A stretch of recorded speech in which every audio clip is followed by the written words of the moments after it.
எல்லோருக்கும் வணக்கம். இன்னைக்கு பல கரடிகள் சந்தோஷத்துல இருக்கும். மார்க்கெட் 183 பாயிண்ட் எங்கேயுமே எந்திரிக்க விடல. லேசா எந்திரிச்சாலும் சரி மறுபடியும் மண்டை மேல கொட்டி கீழே இறக்கி விட்டாங்க. அதனால கண்டிப்பா கரடிகள் துள்ளி குதிச்சுக்கிட்டு தான் இருக்கும். ஒரு 10 முறை ஷேர் மார்க்கெட் மொத்தமா ட்ரேட் ஆகுது. அதுல ஒரு 2 முறை கூட அந்த கரடிகள் துள்ளி குதிக்கலைன்னா அப்புறம் கரடிகளுக்கு என்ன மரியாதை? அந்த கல்வெட்டில் எழுதுங்கள், கரடிகள் 2 முறை தற்சமயத்தில் சந்தோஷமாக உள்ளதென்று. ஸோ அப்படி ஒரு சம்பவம் தான் இப்போ கரடிகளுக்கு நடந்திருக்கு. உடனே பல கரடிகள் ஷேர் மார்க்கெட்டே அழிஞ்சு போயின்னு ஆரம்பிச்சிருவாங்க. என்னை பொறுத்த வரைக்கும் அப்படி கிடையாது. இந்த இந்தியன் எலெக்ஷன் வச்சு தான் ஆடிக்கிட்டு இருக்காங்க. அதனுடைய ஆயுசு இன்னும் ஒரு 1.5 வாரமோ அல்லது 2 வாரமோ தான். அதுக்கப்புறம் மறுபடியும் அமெரிக்கா கிட்ட தான் போயாகணும். அதுக்கப்புறம் அமெரிக்கா தான் பெரிய ஆளாகும். அதுக்கப்புறம் இந்தியனுடைய பட்ஜெட் அது வருஷத்துக்கு ஒரு தடவை அது ஒரு பெரிய ஆளாகும். அதனால என்னை பொறுத்த வரைக்கும் இந்த கரடிகளுடைய விளையாட்டு எலெக்ஷன் வரைக்கும் தான். அதுக்கப்புறம் நம்மளுடைய அமெரிக்கா நம்மளை ஓவர்டேக் பண்ணிடும். இந்த சமயத்தில் நீங்க இண்டெக்ஸை பொறுத்த வரைக்கும் எதுல வேணாலும் பணம் போடுங்க, உங்க பணம் தப்பிக்கும். ஒரு உதாரணத்துக்கு இப்ப நிப்டி 50 இண்டெக்ஸ் இருக்கு. இண்டெக்ஸ்ல நம்ம ஒவ்வொரு 100 பாயிண்ட் இறக்கத்தின் போதும் பணம் போட்டுக்கிட்டே இருந்தா இன்னைக்கே ஒரு 100 பாயிண்ட் இடையில ஒரு ரெக்கவரி. இந்த மாதிரி பல முறை அவன் சம்பாரிச்சு தருவான். ஒரு வகையில் நம்மளுடைய பணம் திரும்ப வந்துடும் அப்படின்றதுக்கு கேரண்டி தான் ஆல்மோஸ்ட் இந்த இந்தியா விக்ஸ்னு ஒரு இண்டெக்ஸ். பாருங்க, நம்மளுடைய ஷேர் மார்க்கெட்ல எந்த ஒரு இண்டெக்ஸ் எடுத்தாலும் அவன் கீழே போயினா மறுபடியும் 100% ஏற பாசிபிலிட்டி இருக்கு. பாருங்க, இந்த விக்ஸ் ஒரு காலத்துல 10க்கு கீழே இருந்தது, இன்னைக்கு 24 இருக்கு. ஆக மொத்தம் விக்ஸ், இந்தியா விக்ஸ் அப்படின்ற இண்டெக்ஸ் கூட ஒரு சைக்கிளிக்கலா இருக்கு. அப்புறம் எதுக்குங்க நம்ம ஷேர் மார்க்கெட்ல பயப்படணும்? முக்கியமா நிப்டி 50 இண்டெக்ஸ்ல பணம் போடுறவங்களுக்கு என்ன பயம்? அந்த பயம் இண்டிவிஜுவல் ஸ்டாக்குகளை விட அந்த இண்டெக்ஸ்ல போடப்படுகின்ற பொழுது பயம் ரொம்ப கம்மியானதா அப்படின்றது என்னுடைய கருத்து. கண்டிப்பா இதுல ஏதாவது ஒரு இடத்துல சப்போர்ட் வரும்.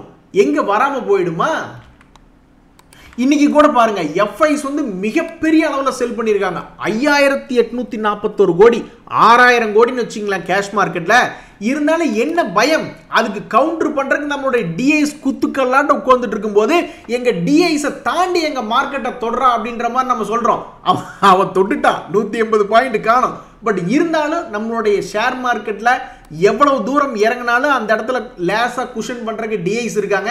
என்னை பொறுத்த வரைக்கும் இன்னொரு 500 1000 பாயிண்டோ இந்த எலெக்ஷனுக்காக இறங்கினதுக்கு அப்புறம் அல்லது ஏறினதுக்கு அப்புறம் மறுபடியும் மார்க்கெட் வந்து ஒரு மாதிரி தூய தென்றலா மாறிடும் அப்படின்றது என்னுடைய கருத்து.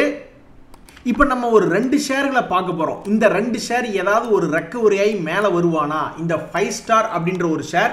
இந்த 5 ஸ்டார் அப்படின்ற ஷேர்னுடைய பிரைஸ் பேட்டர்ன் பார்த்தீங்கன்னா நல்ல ஒரு சப்போர்ட்ல இருந்து நல்ல மேலே ஏறான். பட் இந்த சப்போர்ட் மிஸ் பண்ண மாதிரி தான். ஏன்னா அவன் ஆல்ரெடி மேலே வந்துட்டான்.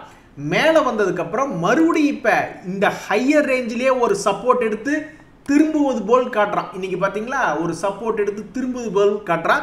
இப்படி திரும்புவது உண்மை எங்கில் இது 800 ரூபா பக்கம் வரணும். ஒரு ஷேருக்கு ஆல்மோஸ்ட் ஒரு 80 ரூபா மேலே ஏறி வரணும் அப்படின்றது என்னுடைய கருத்து. அதே மாதிரி இந்த டேன்லா அப்படின்ற ஷேர் நம்ம பார்க்குறோம். இந்த டேன்லா ஷேருமே தற்சமயத்துக்கு ஏறுமுகமாக தன்னைத்தானே காமிச்சுக்கிறான். இப்போதைக்கு இவன் ஷார்ட் டைம்ல ஏறுற மாதிரி காட்டுறான். அப்படி ஏறுற மாதிரி காட்டுறது ரொம்ப லோ லெவலில் நம்ம பார்த்துட்டு இருக்கோம்.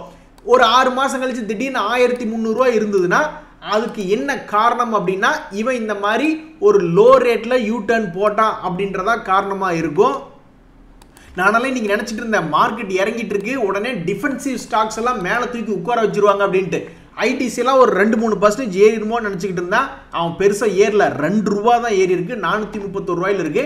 இந்த சமயத்தில் இதுல என்ன நியூஸ் வந்தது அப்படின்னு பாத்தீங்கன்னா, இவங்களுடைய ஹோட்டல் பிசினஸ் டிமெர்ஜர் பண்ற ரேஷியோ, அந்த டிமெர்ஜர் பண்ற கண்டெக்ஸ்ட், இது எல்லாத்தையுமே வந்து competition commission of India approve பண்ணிருக்கு அப்படின்ற மாதிரி நியூஸ் வந்திருக்கு.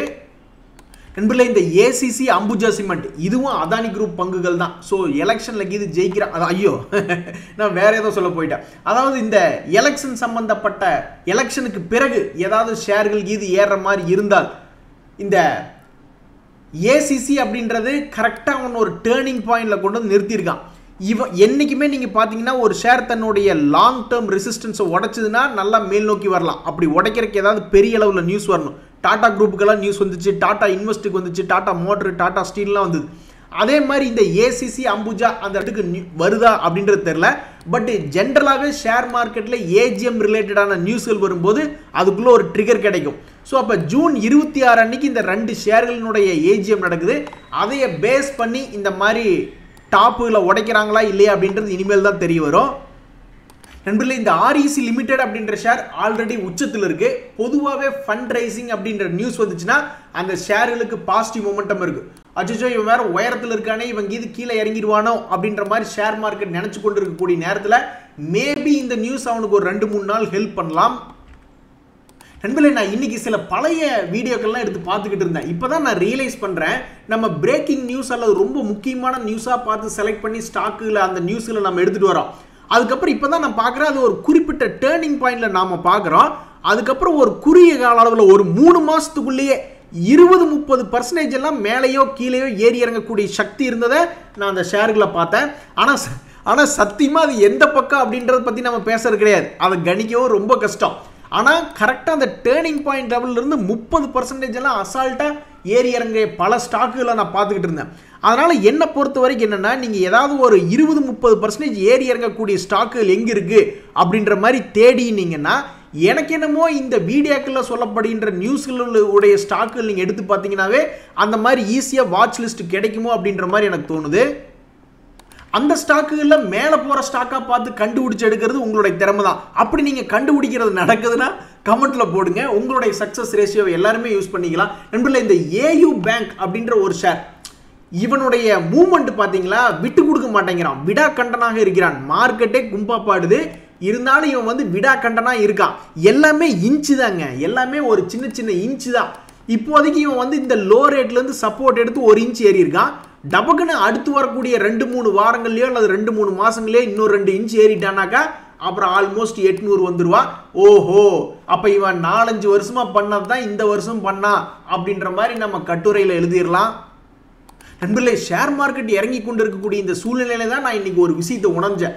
அதாவது பவர் ஆஃப் ஓன் மணி, நம்மளுடைய சொந்த பணத்தை நம்ம ஷேர் மார்க்கெட்டில் போடுறதுக்கும் லிவரேஜ் பொசிஷன், அதாவது ஃபியூச்சர்ஸ் அண்ட் ஆப்ஷன்ஸில் எது பொசிஷன் எடுக்கிறோம் அல்லது மார்ஜின் ப்ராடக்ட்டில் போயிட்டு 1 லட்ச ரூபா தான் நம்மளுடைய ஷேர் மார்க்கெட்டில் அக்கௌண்ட்டில் இருக்கும், இருந்தாலும் 2-3 லட்ச ரூபாய்க்கு பொசிஷன் எடுப்போம். அந்த மாதிரி பாரோடு மணி மூலியமாக எடுக்கிறது அல்லது வெளியவே கடன் வாங்கி போடுறது அப்படின்றதுக்கும் மார்க்கெட் இறங்கும் போது நம்ம சொந்த காசை வாங்கி வச்சுக்கிட்டு கீழே இறங்கினாலும் பார்த்துக்கிட்டு இருக்கிறதுக்கும் மிகப்பெரிய வித்தியாசம் இருக்குது.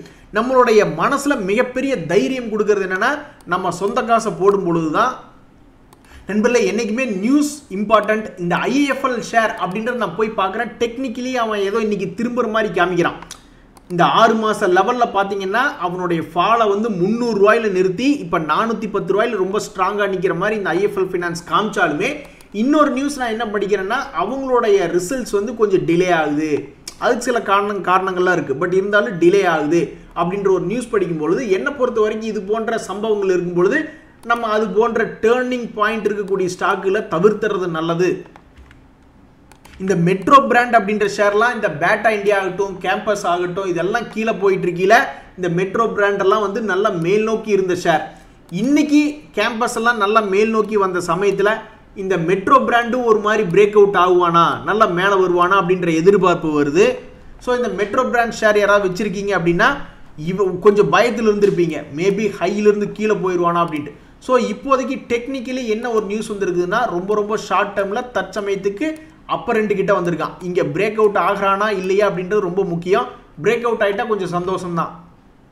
நண்பர்களே, எப்படி இந்த AU பேங்க் ஏறுவானா அப்படின்ற மாதிரி பார்த்துட்டு இருக்கிறோமோ, அதே மாதிரி இந்த ரிம் ஷேர் அப்படின்றவன் என்ன பண்ணிட்டான், சப்போர்ட் எடுத்து இவன் ஆல்மோஸ்ட் ஒரு 1.5 இன்ச் ஏறிட்டான். இப்போ கரெக்டாக சென்டர் பாயிண்ட்ல இருக்க 665. ஸோ இவனுடைய பேட்டர்ன் எப்படி இருக்கலாம்னா, மிக வேகமாக இன்னொரு 2 மாதத்துக்குள்ளேயே ஒன்றா 800 ரூபா வந்து இந்த பேட்டர்னை பூர்த்தி செய்யலாம், அல்லது மறுபடியும் ஒரு 500 ரூபா வந்துட்டு 665 ரூபா வரலாம். ஸோ என்னை பொறுத்த வரைக்கும் இந்த ஷேரை வச்சிருக்கிறவங்களுக்கு மேலே வந்தால் லாபம் புக் பண்ணுறக்கோ அல்லது கீழே வந்தால் ஏவரேஜ் பண்ணுறக்கோ ஒரு அருமையான இடத்துல வந்து நிற்கிறான். 2-3 மாதத்துக்குள்ளேயே ஏதாவது ஒரு ரிசல்ட் வந்துடும் அப்படின்றது என்னுடைய கருத்து. நண்பர்களே, இந்த பெர்சிஸ்டன்ஸ் ஷேர் யாராவது வச்சுருக்கீங்களா? தம்பி, நீ ஏறினது எதுக்கு அதை முதல்ல சொல்லிடு. நீ ஏறினது ஏறுறதுக்கேவா இல்லை மறுபடியும் இறங்குறதுக்கா அப்படின்றது இந்த பெர்சிஸ்டன்ஸ் சிஸ்டமில் ஒரு புரியாத புதிராக இருக்குது.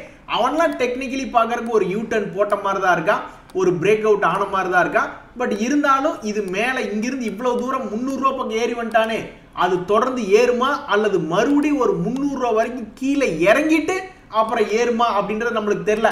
அது அந்த ஷேரே நம்மளுக்கு சொன்னாதான் புரிய வரும். நண்பர்களே, இந்த கேம்பஸ் ஆக்டிவர் நல்ல மேலே ஏறி ஆடிக்கிட்டு இருக்கான். அப்போ அவங்க ஏறிட்டாக, நீங்கள் ஏறலையா அப்படின்ற மாதிரி பேட்டா இந்தியாவை பார்த்து நம்ம கேட்குறோம். தற்சமயத்துக்கு இந்த பேட்டா இந்தியாவில் என்ன ஒரு பாசிட்டிவ் பாயிண்ட்னா அவனுடைய லோ லெவலில் நிறுத்தி வச்சிருக்கான், அவனுடைய ஃபாலை நிறுத்தி இந்த இடத்துல சப்போர்ட்டை உருவாக்கிட்டு இருக்கான்.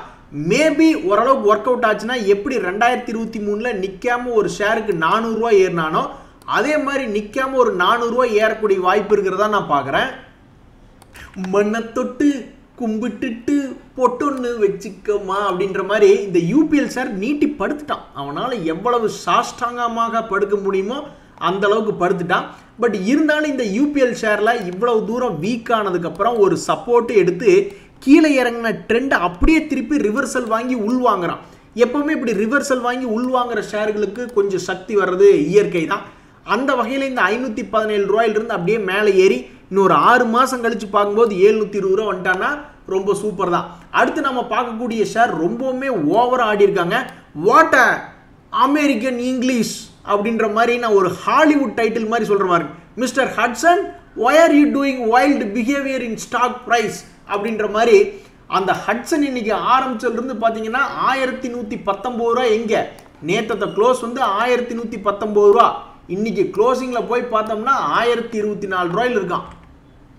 ஸோ சமீபத்தில் ஏறி வந்த ஏனியை எட்டி வாச்சுட்டு மறுபடி கீழே போய் விழுந்த மாதிரி இந்த ஹட்சன் கீழே இறங்கிடுச்சு. நண்பர்களே, இன்னைக்கு பல ஸ்டாக்குகள் ஃபோக்கஸில் வந்தது. ஒரு உதாரணத்துக்கு இந்த டிட்டாகர் அப்படின்ற ஷேர்லாம் மறுபடி 12% மேலே ஏறி என்னால் எந்த உயரத்துக்கு மேலே போனாலும் அதையும் தாண்ட முடியும் அப்படின்ற மாதிரி மேலே ஏறி இருக்கான். இந்த சமயத்தில் இன்னொரு முக்கியமான விஷயம் என்னென்னா இந்த இஐடி பேரி அந்த கம்பெனியுமே சமீபத்தில் இதுக்கு முன்னாடி 463 ரூபாய் ரேஞ்சில் பார்த்துக்கிட்டு இருந்தான் சப்போர்ட்டு. கடைசியில் பார்த்தா அவன் முக்கியமான லெவலையே உடைக்கிற மாதிரி வர்றான். அப்போ இது 1000 ரூபா போகக்கூடிய ஸ்டாக்கா அப்படின்ற மாதிரி இந்த ஸ்டாக் ஃபோக்கஸில் வந்திருக்கு. அதுக்கப்புறம் யூனோமிண்டா அப்படின்ற ஒரு ஷேர், எப்பா நீதாயா இந்த ஷேர் மார்க்கெட்டில் கெத்து அப்படின்ற மாதிரி இந்த யூனோமிண்டா ஷேர் யாராவது வச்சுருக்கீங்களா தயவுசெய்து தெரியப்படுத்துங்க. இன்னைக்கு தேதியில் இந்த செகண்டில் கூட நீங்கள் அதில் லாஸ் இருக்கக்கூடிய வாய்ப்பு ரொம்ப ரொம்ப கம்மி. ஸோ இந்த யூனோமிண்டா ஷேரும் தற்சமயத்துக்கு ஃபோக்கஸில் இருக்குது. எம்டார் டெக் ஷேர்லாம் வந்து பாவம் அவன் இப்போ தான் இருந்து லோ லெவலில் சப்போர்ட் எடுக்கிற மாதிரி இருந்தால் ஒரு பயிர் விளைஞ்சு வர்றதுக்கு முன்னாடியே தீப்பந்தத்தை வச்சு கருக்கி விட்ட மாதிரி எம்டார் டெக்கை வந்து பிடிச்சி கருக்கி விட்டாங்க. ஐபிஓக்களை பொறுத்த வரைக்கும் இப்போ ஒரு ஐபிஓ வர்ற மாதிரி இருக்குது, குரோனாக்ஸ் லேப் சயின்சஸ் ஐபிஓ அப்படின்ட்டு. அது ஜூன் 3ஆம் தேதி ஆரம்பித்து ஜூன் 5 முடியுது. முதல்ல இந்த ஐபிஓ ஆரம்பிக்கிட்டு அதனுடைய கிரே மார்க்கெட் ப்ரீமியம் பார்த்துட்டு தான் எதையுமே பேசணும் அப்படின்றது என்னுடைய கருத்து. இன்றைய தகவல் அனைத்து உங்களுக்கு உதவியாக இருந்ததுன்னா எனக்கு சந்தோஷம் தான். ரொம்ப நன்றி, வணக்கம்.